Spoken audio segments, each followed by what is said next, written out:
Joe Manchin has killed Build Back Better, it seems. There's like a maybe, 5% chance at resurrection? I don't know. I don't know where I'd put it at because Manchin has lied so often and so publicly beforehand. But here he is publicly lying on Fox News on Sunday.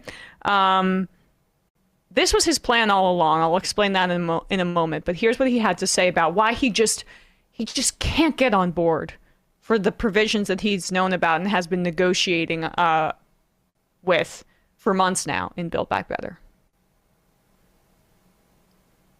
Now, Democratic Senator Joe Manchin of West Virginia. Senator, welcome back to Fox News Sunday. Good to be with you, Brett. Senator, you're at the center of this negotiation with the president over his social spending and tax bill, the Build Back Better bill that is not coming up in the Senate before the new year, in part largely because of your reservations. Without you, the leadership doesn't have the votes it needs. So today, right now, what's the state of play?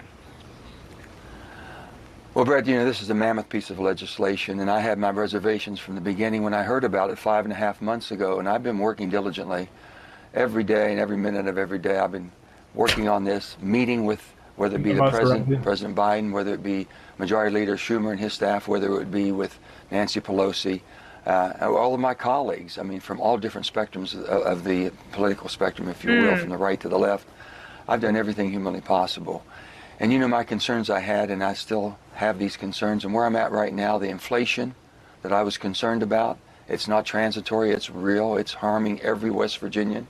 It's making it almost difficult for them to continue to go to their jobs. The cost of gasoline, the cost of groceries, the cost of utility bills, all of these things are hitting in every aspect of their life. And you start looking at, then you have the debt that we're carrying at $29 trillion.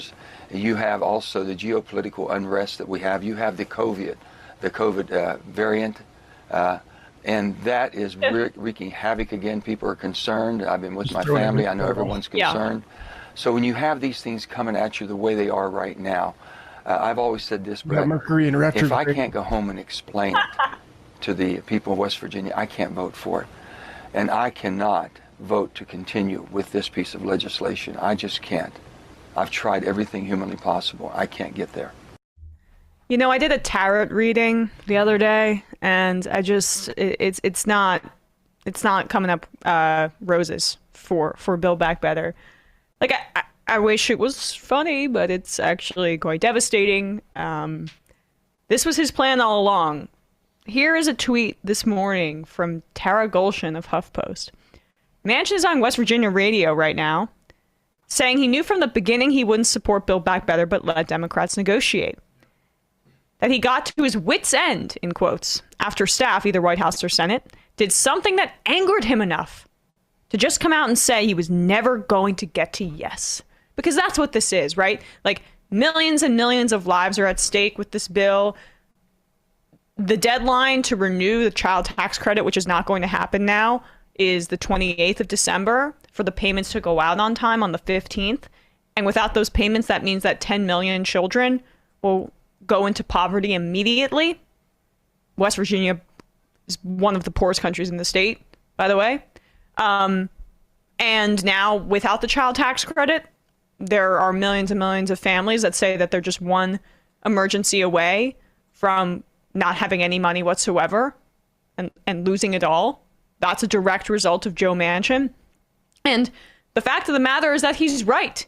Anybody who had an objective perspective on the situation understood that Manchin, unless there was an all-out blitz from the White House, which there wasn't, Jen Psaki and the White House came out with a statement ripping into Joe Manchin after he, according to Politico Playbook, ignored their calls when word got out that he was going on Fox News to nuke Build Back Better. Basically, they found out, tried to call him, scrambling. This is how incompetent they are with this. And he pressed the red button on his iPhone. He ignored the call. And then he went on Fox News, and they had to scramble to put out the statement, basically. But this is what they should have understood is what he wanted all along. That's the reason that decoupling bipartisan infrastructure from Build Back Better was a bad idea from the get-go. But the worst part of it was that, one, allowing BIF to pass before Build Back Better did, which we can get into in a second, and how many people are to blame for that. But let's just talk about how all of us here knew that this was Manchin's objective from the get-go, that he wanted to cut progressives out of the negotiation process for bipartisan infrastructure and basically pass a glorified highway bill, and then kill all of the social spending, which he has successfully done as of this day. So, as I mentioned, go on, Matt. I was just going to say, the question is, like, we knew Manchin was going to do this. Like you say, he was referencing the Constitution earlier. So the question is why the Biden administration basically facilitated him to do this, to run this stuff out through COP, have all this leverage. You should have been threatening, like Sam said, executive orders against coal and all sorts of things that Joe Manchin cares about.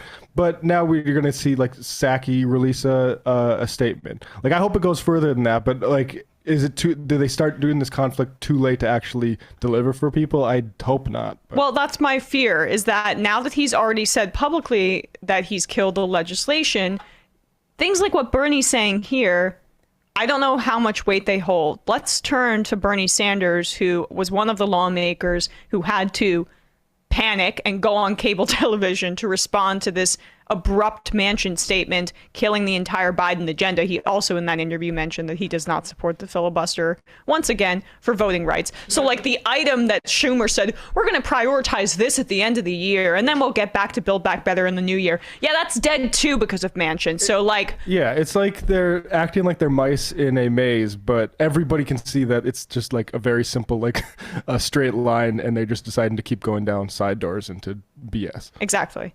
But here's Bernie Sanders responding to Joe Manchin and suggesting that essentially, okay, let's vote on Build Back Better now. Sure that we continue to pay the highest prices in the world for prescription drugs, that the rich do not start paying their fair share of taxes. And I would have hoped that we could have had at least 50 Democrats on board who have the guts to stand up for working families and take on the lobbyists and the powerful special interest. We have no Republican support. Now, one Republican in the United States Senate, or the House for that matter, is prepared to stand up to the drug companies or the insurance companies or the wealthy. I would hope we would have had 50 Democrats. But if that is the case, then I hope that we will bring a strong bill to the floor of the Senate as soon as we can and let Mr. Manchin explain to the people of West Virginia why he doesn't have the guts to stand up to powerful special interests. Oh, so you want to vote on it no matter what, even if... Absolutely. Absolutely. The American people have got to understand what is at stake. For decades now, what Congress has been doing, giving tax breaks to the rich, not standing up to the drug companies, so that we end up paying the highest prices in the world for prescription drugs, ignoring climate change. The President of the United States and almost every Democrat is trying, finally, to address these issues. Did you know this was coming? Mr. Manchin doesn't want to support us. Well, look, we've been dealing with Mr. Manchin for month after month after month.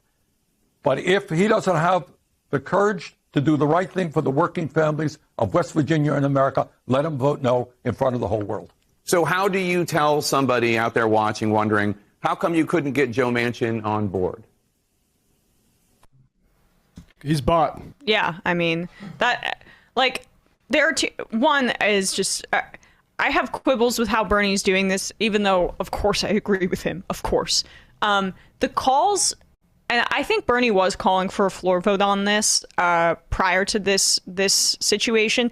I guess if everyone really was as blindsided as they're saying about Manchin taking this publicly, then, okay, I understand scrambling to say, let's do a floor vote now. But the time to do a floor vote on Build Back Better was before Manchin said all of this publicly. And they knew that this is where he was trending the whole time. We saw him just like ramble incoherently about all the different reasons why he can't pass Build Back Better. Oh, you know, my dog ate my homework. Oh, inflation. Oh, like it's kind of cold out today, and I don't really know if I want to make the trip to make the vote or to pass the child tax credit. And like, actually, maybe I'd prefer if we didn't have any climate provisions, so it would warm me up. And also say things that are very true, like that's too much entitlement, and we need to force these people to work. Yeah, I mean, Like maybe honestly he would be fine with certain provisions like universal pre-K because that frees up parents to put themselves back into the workforce. But the child tax credit,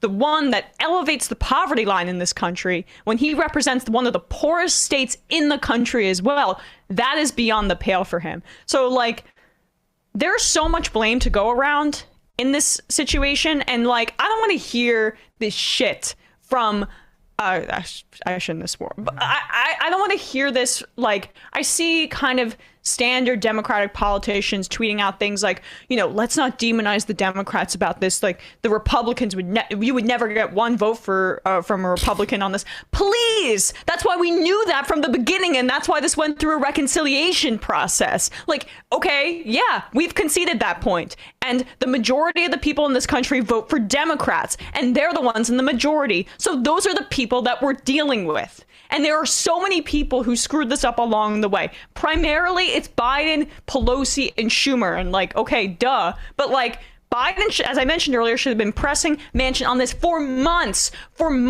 and publicly saying things. And And what else did we get? We got right in front of cops saying, hey, the squad needs to play ball because you don't want to embarrass Joe before he goes overseas. Yeah, right. Exactly. And that's what splintered the progressives on this. I mean, blame lies, I do think, with the way that Jayapal actually listened to Pelosi on this and didn't play harder ball. I mean, I understand that maybe she saw her caucus was just going to revolt and she would not be on the right side of history anyway. But the 6 squad members that stood up and said, no, this is going to kill Build Back Better, we're going to save the Biden agenda, are Jamal Bowman, Cori Bush, AOC, Ilhan Omar, Ayanna Pressley, Rashida Tlaib. Everybody else was duped by Nancy Pelosi, master negotiator that she is, who pushed the bipartisan infrastructure bill forward and just said, trust me, Build Back Better will pass. Don't worry. I will whip the votes. Don't worry. I've got the conservative Democrats under control here in the House. Cool.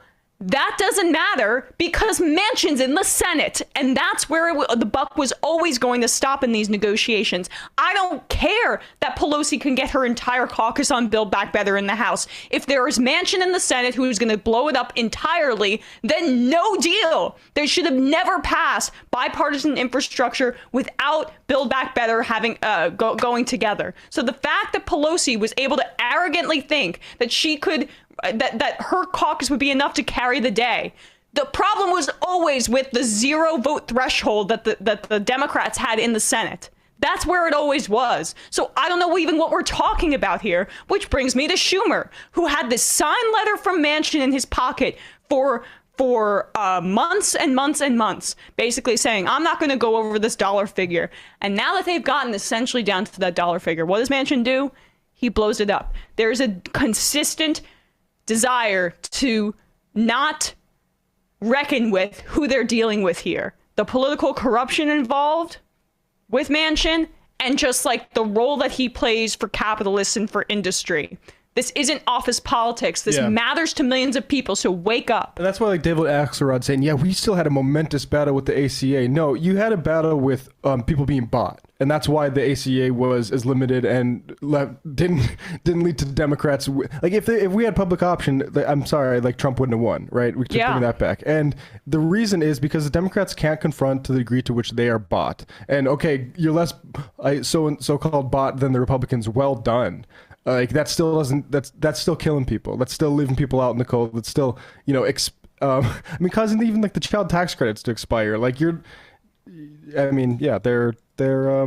a colossal failure. And you're right to point out the Jayapal thing. We need to reckon with that. And I don't know, when Manchin said should I become independent? If I was president, yes, absolutely, get the fuck out of my party. Or the squad needs to seriously look at things like, we're not sharing our fundraising to small dollar donations with this party anymore.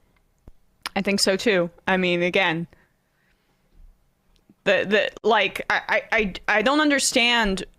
They don't play hardball, and it also just literally takes them to be like hanging off a cliff by one pinky for them to consider, like, I don't know, doing anything about it to save themselves. God, it's so infuriating.